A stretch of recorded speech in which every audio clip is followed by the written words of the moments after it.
अस्सलाम वालेकुम। आज जिस टॉपिक के ऊपर मैं आपके साथ डिस्कशन करूँगी वो ये है कि प्रिपरेशन भी हो गई, टेस्ट भी अच्छा हो गया, मगर रिज़ल्ट अच्छा नहीं आया बच्चों का। ऐसी क्या वजूहात हो सकती हैं कि बच्चे मेहनत भी करते हैं और उनका रिज़ल्ट अच्छा नहीं आता?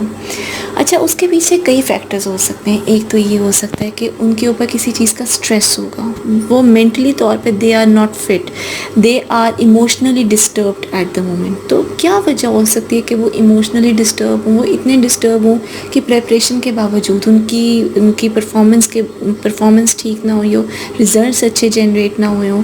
मे बी पेरेंट्स उनको सही तरह से तवज्जो ना दे रहे हों, वो टाइम ना दे पा रहे हों जितना बच्चे मांगते हैं। टाइम जो डिज़ायर्ड टाइम है बच्चों का, वो उतनी अटेंशन, इतना फोकस, इतना बच्चों के ऊपर टाइम स्पेंड ना किया जा रहा हो। तो सबसे पहले पेरेंट्स को चाहिए कि उनके साथ क्वालिटी टाइम स्पेंड करें, उनके इश्यूज़ को पूछें, उनकी प्रॉब्लम्स को डिस्कस करें।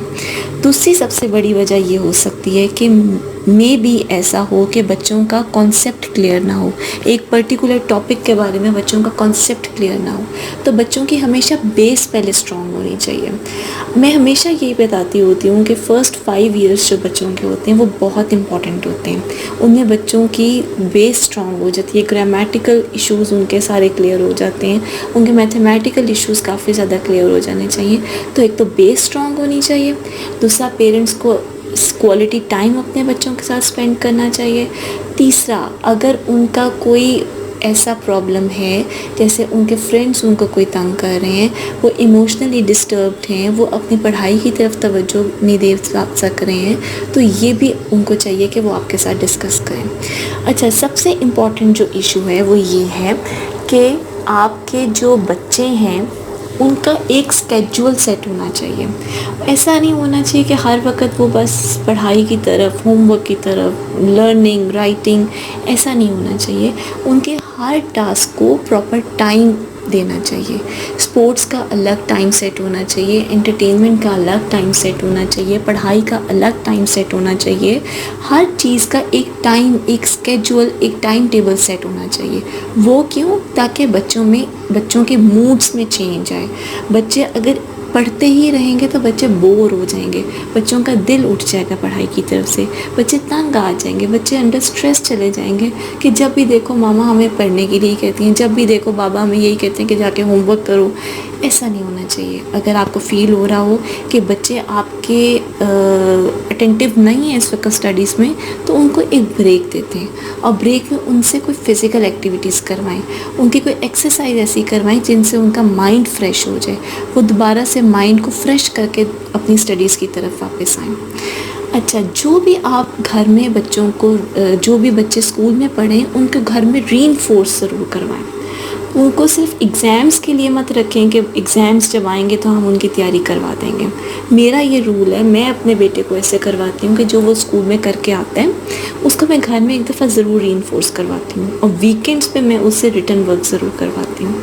रिटन वर्क में क्रिएटिव राइटिंग भी आती है, कॉम्प्रीहेंशन भी आती है, और उर्दू पे मैं बहुत फोकस करती हूँ, क्योंकि आजकल के बच्चों की इंग्लिश तो बहुत अच्छी हो जाती है, क्योंकि स्कूल में भी हम इंग्लिश के ऊपर फोकस करते हैं, घर में भी ज़्यादातर इंग्लिश में ही बात की जाती है ताकि स्पोकन इंग्लिश अच्छी हो जाए बच्चों की। हम उर्दू को इग्नोर कर देते हैं, और जब उर्दू की टर्न आती है तो बच्चों को बहुत मुश्किल लगती है उर्दू में। तो जैसे आप इंग्लिश के ऊपर एफ़र्ट करते हैं, वैसे ही आप उर्दू लैंग्वेज के ऊपर एफ़र्ट करें। उसकी जो तख्लीकी लिखाई, जो क्रिएटिव राइटिंग होती है, उसके ऊपर ख़ास फोकस करें, उनकी हैंड राइटिंग के ऊपर फोकस करें, वो जो कॉम्प्रीहेंशन पैसेज होता है उसके ऊपर फोकस करें। सबसे इम्पॉर्टेंट जो फैक्टर है एक बच्चों का कि बच्चों का दिल नहीं लगता पढ़ाई में या बच्चों का रिज़ल्ट अच्छा नहीं आता, वो ये है कि पेरेंट्स उनको अप्रिशिएट नहीं करते, उनको मोटिवेट नहीं करते, उनके लिए कोई मोटिवेटर्स नहीं रखे हुए होते, उनके लिए कोई माइलस्टोन्स नहीं रखे हुए होते कि तुम ये अचीव कर लो तो हम तुम्हें ये एज अ मोटिवेटर ये गिफ्ट देंगे, ये एज अ टॉय देंगे। तो आप लोग मोटिवेटर ज़रूर रखें, आप लोग ऐसे टूल्स ज़रूर अपनी लाइफ में रखें, अपने घर में रखें, जिनसे बच्चे मोटिवेट होकर मेहनत करें और मेहनत के बाद उनके एग्ज़ाम्स अच्छे आएँ और रिज़ल्ट अच्छा आए। गॉड फॉरबिड, अगर आपके बच्चे का रिज़ल्ट अच्छा नहीं आया तो उसको डीमोटिवेट ना करें, उसको डांट डपट उसके ऊपर ना करें, उसको पुशअप करें, उसको ये बताएं कि नेक्स्ट टाइम तुम मेहनत और करना तो तुम्हारा और अच्छा रिज़ल्ट आ जाएगा। ये कुछ फैक्टर्स हैं, ये कुछ ریزنس ہیں جن کی وجہ سے آپ کا بچہ صحیح پرفارم نہیں کر سکتا یا اس کا صحیح رزلٹ نہیں آ سکتا. ریوارڈز رکھیں اپنے بچوں کے لیے, اپنی اٹینشن ضرور دیں بچوں کو. بچوں کی جو ٹیچرز ہیں ان کے ساتھ آپ میٹنگز کریں. میٹنگز کریں گے تو ٹیچرز ان کے ڈرا بیکس بتائیں گی, ان کے فلاز بتائیں گی, اور ان فلاز کے اوپر پھر آپ ورک آؤٹ کریں. جو بھی وہ فلاز بتاتی ہیں ان کے اوپر محنت کریں. ٹھیک ہے, تھینک یو سو مچ.